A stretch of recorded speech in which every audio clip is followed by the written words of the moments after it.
I made a movie called Animal Crackers, and in 2020, that movie came out on Netflix. And I think a lot of you know that, but what I think most of you don't know is that also in 2020, I had a book called The Art of Animal Crackers that also came out. It's a making of book. It's everything that went into the making of the movie was put into this book. And the book's no longer in print, and the publisher, Stuart Ing Books, sent me the last few hundred copies for me to sell off or give away or whatever. And I thought it would be a really nice idea to offer the book for free here in a video, so you could see every single page, and I'll talk about every single page for anybody who can't afford the book. I've also made a PDF at 1/10 of the price of the actual book for anybody who wants to own a digital copy of it. Because I think art should be free. I think art should be available to everybody. And I do think that artists should be paid a living wage. I think artists should be paid for their work, but I want to make my art as accessible as possible to everybody. So this is a free video where you can see every page inside of this book, and you can see the making of Animal Crackers. Okay, let's get started. This is the art of Animal Crackers. So this is the inside cover, and I'm really proud of it because these are the storyboards that John Pomeroy did for us, for Animal Crackers. And it's just Chesterfield putting on his makeup, and it's just so wonderful. And I love that we start off with this. And if you don't know who John Pomeroy is, John was a Disney animator who eventually went to go and co-founded Don Bluth Animation Studio. So he did everything from American Tail to Anastasia and The Secret of Nim. He also did Dragon's Lair, which was a video game, but it was kind of anime. Anyways, one of my favorite artists, a wonderful person, wonderful human being. He did all of the storyboards by hand. So we actually have the original panels, which is really cool. So this is just the inside of the cover. When we open it up, we get, this is actually Horatio, as this was the design that Carter did for Horatio as a chimera. And then this is a previs page that we did for when the circus burned down, which I don't know, maybe that wasn't the best thing for opening for the book, but I just like the visuals of it, and I thought it was pretty. So I did all of the design. I put this entire book together, just me. I picked all the fonts. I put all of the, I don't like doing design. It's not my favorite thing. I just find that this was, as you can see, it was done in 2020. So this was during COVID, and I was all alone, and I needed something to do. So I put together a book, and Stuart Ing was really kind enough to publish this, which thank you again, Stuart. We got a preface by Carter Goodrich. Now, Carter Goodrich designed Ratatouille and Finding Nemo, Brave, Despicable Me. He is such an incredibly talented artist, which you'll see some more of his work obviously along the way. But Carter was kind enough to give me his time to work on the film, and he wrote a nice letter opening it. Then we have Tony. Tony was my co-director. Tony Bancroft looks exactly like that. And Tony directed Mulan, and he was the lead animator of Pumbaa in The Lion King and Iago. He was an animator on Cogsworth, and he was the lead animator of Kronk from The Emperor's New Groove too. And Tony basically held my hand through the whole directing process and helped make this film happen, along with all of the other amazingly talented people in this book too.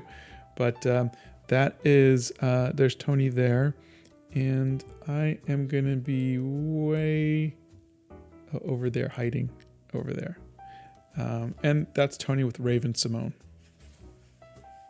So the book was originally a graphic novel, and this is the artwork by Allison Acton, which is fantastic. And the graphic novel should be in bookstores, but yeah, it was a graphic novel that I wrote that we wound up turning into a movie.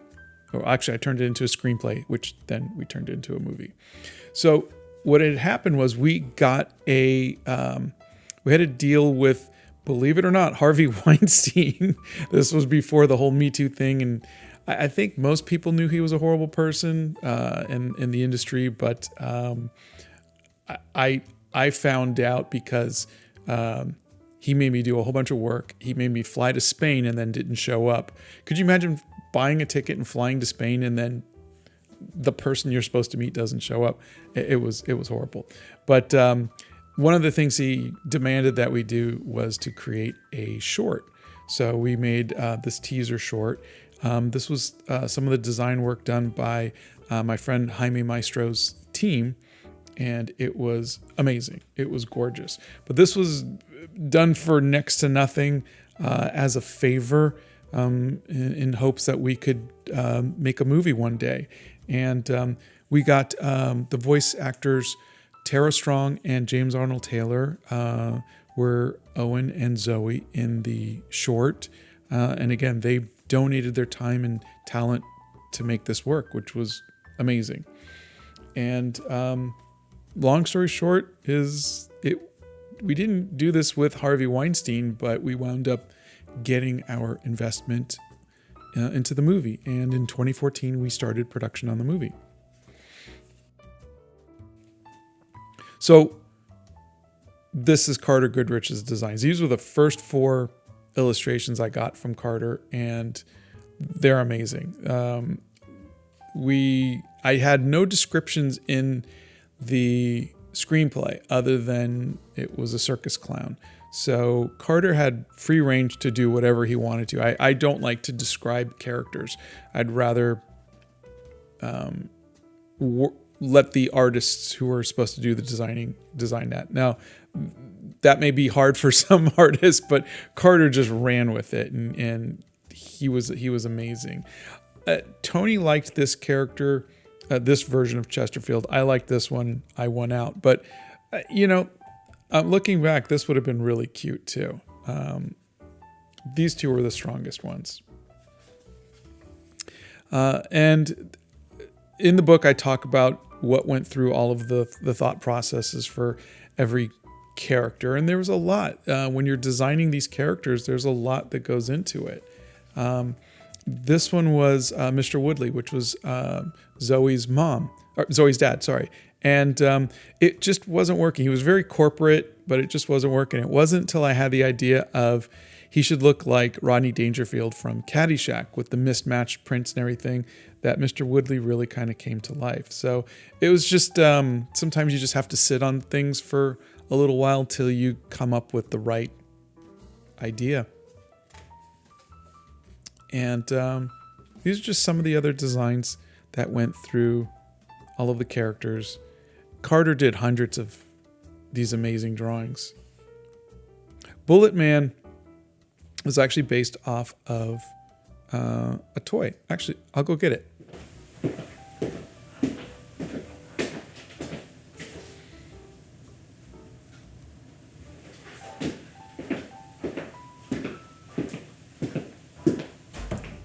That's Bullet Man.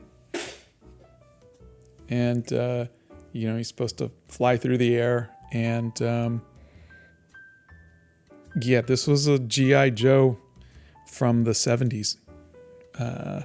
But that was my inspiration, but I wanted, obviously, him to be older. And so we kind of came up with that. And then Donna played Petunia, the fat lady. and she was amazing. This is Esmeralda, played by Harvey Fierstein. And this is Talia. So Talia, Tara Strong, who played Zoe in the short, played Talia. And James Arnold Taylor, who played Buffalo Bob, or who played Owen in the short, plays Buffalo Bob. And one thing I loved about Talia was her face creates a heart.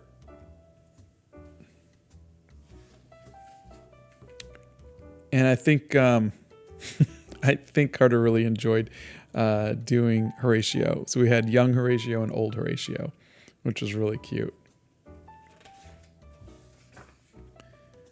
And so when we're doing the what's called an animatic, which is just basically we just want to see what the film looks like in storyboards. Tony did the voice of Stabby, and it was so cute that we kept it. So Tony Bancroft is actually the voice of Stabby. And my buddy Kevin Grievous did the voice of Samson.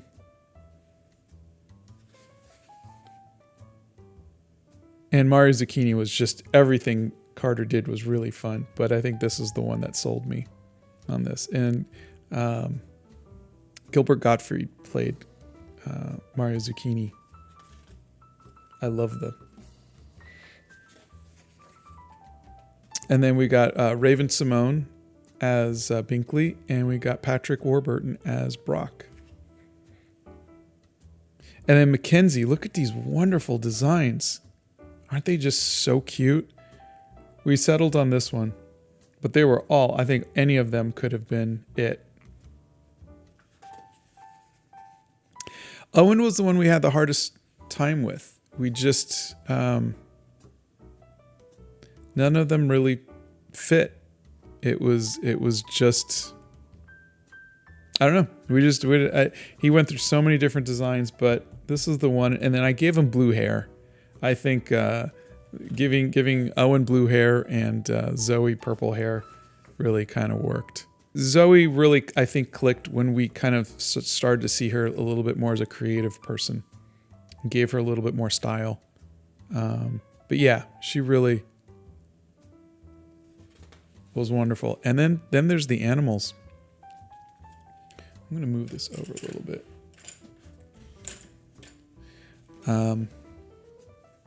Yeah. Carter's animals are just, they're such fun shapes. He sees shapes so well, and he's got such a unique style.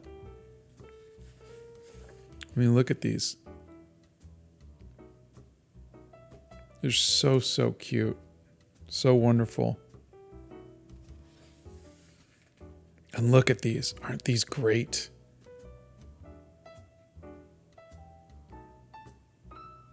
Just the flow. Look at that flow.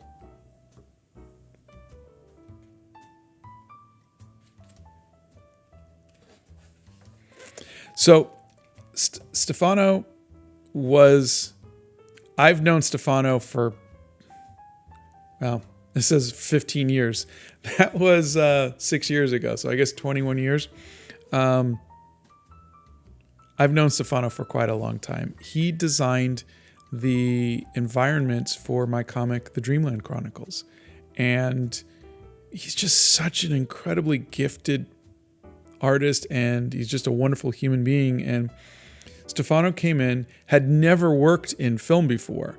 But I was like, please kind of come in. And Stefano sees stuff in that he has to build them because he works in 3D. So his designs were so technical, just very, very technical in every single way. Look at these. And I love them. I absolutely love them. They're so detailed and precise, and he thinks of it as a real place, which I love. But what had happened was Tony felt that it was missing the art, the whimsy. that you would get in, like, say, a Disney movie. So he brought on Armand Serrano, who had designed Moana and Zootopia and many others for Disney. And so we got these wonderful illustrations that really feel like homes. They feel alive. And I love it. I love the combination of both of these artists' work and how they came together to make our movie. And then we brought on Simone Varia, who, God, I know I'm not saying your name right, Simone. I'm sorry. But Simone came in as he came into Spain and he started to say, okay, let's take everything and let's break it down into shapes. Let's have I think what he called it was like a shape language or a shape library, where he's saying things are going, like, this is normal. Armand was wider at the bottom, smaller at the top. And he's saying animal crackers will be smaller at the bottom and wider at the top. So the trees and the buildings and everything will kind of be a little top heavy. And he and the team just started to, it's like every step of the way brought more life to it. So where Stefano started off with the nuts and bolts of it, he created the foundation. And then Armand brought story and life to it and just a feeling like it's been lived in. And then Simone and the team, I think, breathed that last little bit of life. It felt like home. And then we had to design. So in a 3D movie, you have to, well, I guess in any movie, you have to design everything. You have to design the props and everything. And so one of the things we had to design was the box of animal crackers and the animal crackers themselves. And so we were given all of these different options where they're going to have sprinkles or chocolate chips or half and half. And they're all so beautiful. I chose just for the plain kind. Well, and that's not because of the whole autism thing and I like stuff more plain, but I just thought that would be less distracting if they were kind of more like normal animal crackers. And we had to design all of the cars, all within that same kind of style of, look how tiny the wheels are and how big the body is. It's a wonderful style. And the colors, and like these are just designing the different stage colors. And the banners, all of this work that goes into it. How's the goop going to be when the machine explodes, and what kind of lunch pails and the funeral, and just every little item that needs to be seen has to be designed, and that means that everything has thought that goes into it.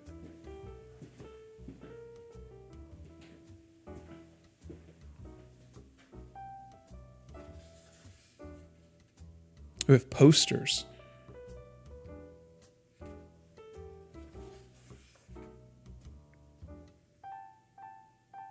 I love these. These are great. So posters from the past, posters from the future, or the present. And then we get to storyboards.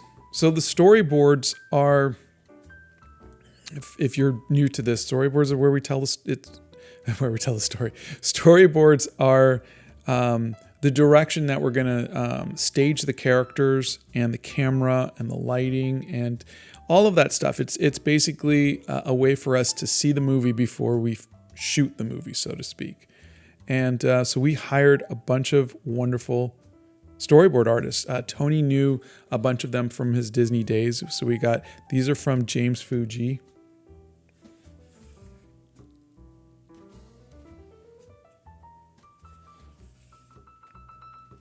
These are from Chris Suave. I don't know if it's Suave or Suave. And if you've seen the movie, you'll recognize some of these. These are from Will Finn, which is great. I mean, Binkley's just burping in Owen's face and knocking him over, which was great. Jeremiah Alcorn. This is the funeral scene. And I love this. Owen turns around to see the bearded lady, and then Zoe, without even looking, just kind of turns his head back forward. These are from Hank Tucker. When Owen turns into a hamster. Steve Gordon.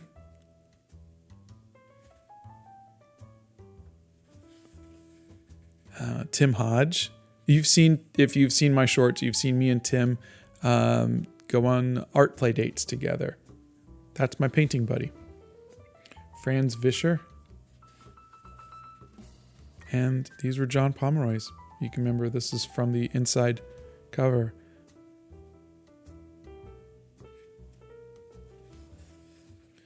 And then what we did was, I love lighting. I love color. And I wanted to convey that sense of lighting in the and just my color palette into the film. So I hired my buddy Nacho Molina and his partner. I think it's just partner Estefania Pantoja. I think I'm saying those right. I need to brush up on my Spanish. But Nacho and Estefania did these wonderful illustrations, which are just they show the team that's going to be animating it. They show it where the lighting is going to be and where the colors are going to be, which is just beautiful. And there's a thing that you can do where it will show you an entire sequence's color palette.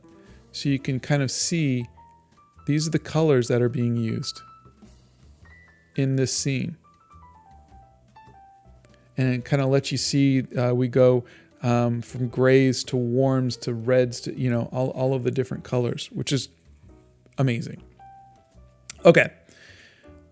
Now that we've got the characters designed, we do the models.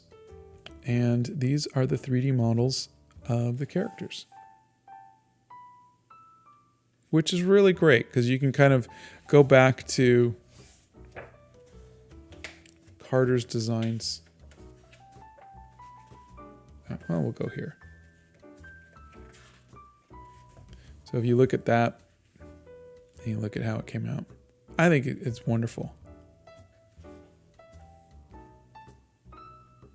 And again, the heart shape.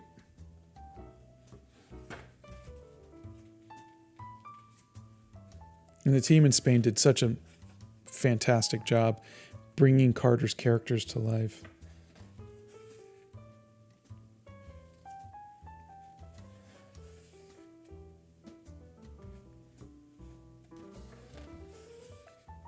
Okay, so then we got into animation. Now that we've got everything built, we've got animation. And this is really where Tony Bancroft's traditional animation direction and knowledge came in really handy because he was able to give them notes. So these are just some of the notes that he gave the team,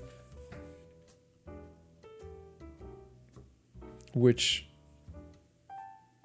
really helped bring everything to life.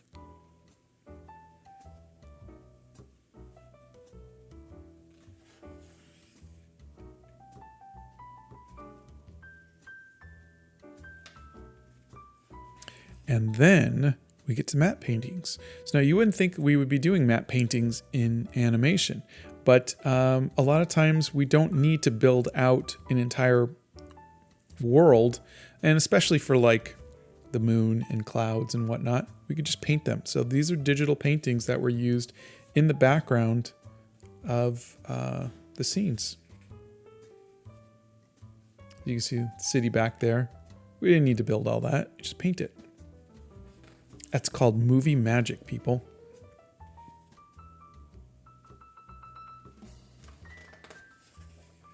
Now, back to lighting. If you remember, this is the some of the color keys that we did. If you see, these characters are half in shadow, where the lighting is drawing your attention here. It's drawing your attention, it's telling a story. Well, I sent over to the lighting team some of N.C. Wyeth's paintings. And if you look, you could see where lighting is guiding your eye to the contrast to where you want people to be. This part's unimportant, And so I wanted to do that. So what we did was I set up rules where I said, I want to have just weird framing and whatnot, where you're seeing the lighting is being used as another story element. And so if you look at the film, you'll see that there's this line going across here.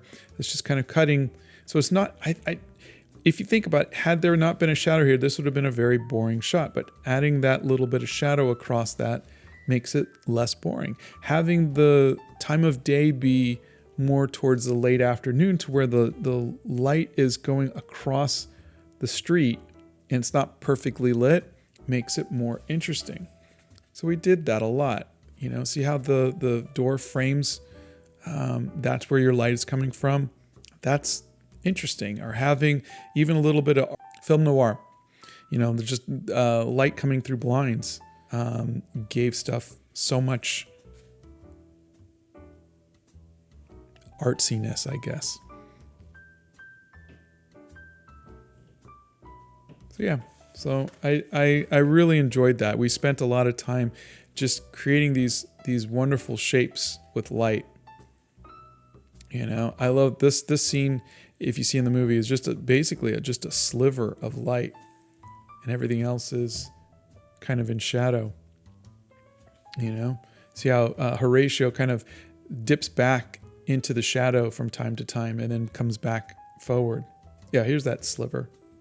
Had I just looked from here to here, I would see that sliver of light, which I just think is really, really fun. And then there is the movie posters.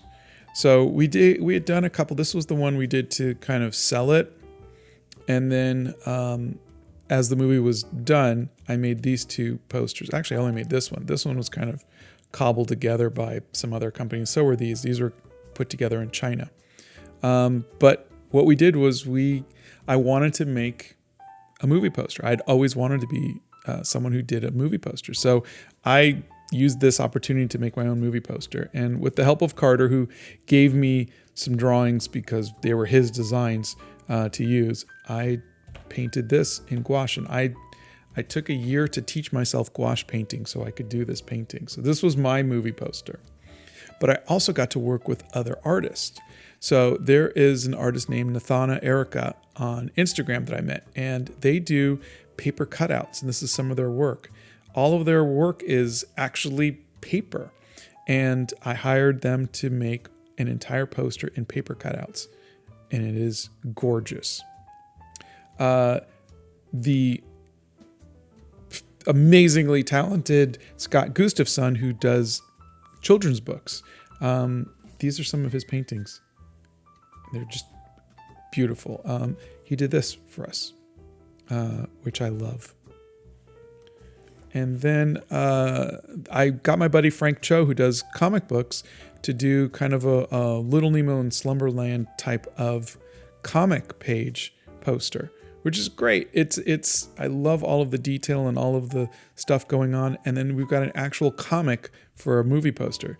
And I hate that none of this stuff was ever used because we never had a movie release because it came out during COVID and it wasn't in theaters. It was on Netflix. But these are the wonderful posters that we had. And then, of course, the late, great legendary Greg Hildebrandt did this poster, which we actually put into the film. So you'll see in some scenes, you'll see this old poster. But this is a giant oil painting that Greg did for us. And then we had album covers. We took part of my movie poster and we turned that into the Toad the Wet Sprockets album cover. And then I made an album cover for Bear McCree. That's Bear. And so, I mean, how often do you have a movie called Animal Crackers and your composer's name is Bear? So we had to do Bear as a bear, conducting an orchestra of animals. And in the back, you can see our kids there as animals and Donna. Donna's a red panda, of course. And then there's my journals. I did a lot of sketching throughout the entire process, and I didn't like my handwriting, so I put in digital handwriting, but I think now I'm getting better at my handwriting. But this was 2014. This was 12 years ago, or this is 2013. I've gotten much more confident, or maybe not confident with my handwriting, but much more accepting of my handwriting. But like, this was the moment where Carter showed us the first sketches. This was the deck that we had at LA Studios because we rented an office space. It was John Krasinski and meeting Raven Simone,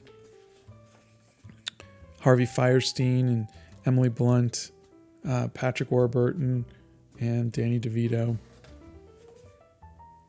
Ian, Gilbert, Wallace, James and Lydia and Tara and Sylvester. And then, of course, recording with Bear, which was fantastic. And then the end of the book is photos, just photos of everything. So it's Donna and Huey Lewis. That was the highlight of her life. And there's our Spanish team. There's Natalie and Jaime and Max with Ian McKellen. There's Danny with his character. And Bear and me and our son Logan. And there's Drew Struzan.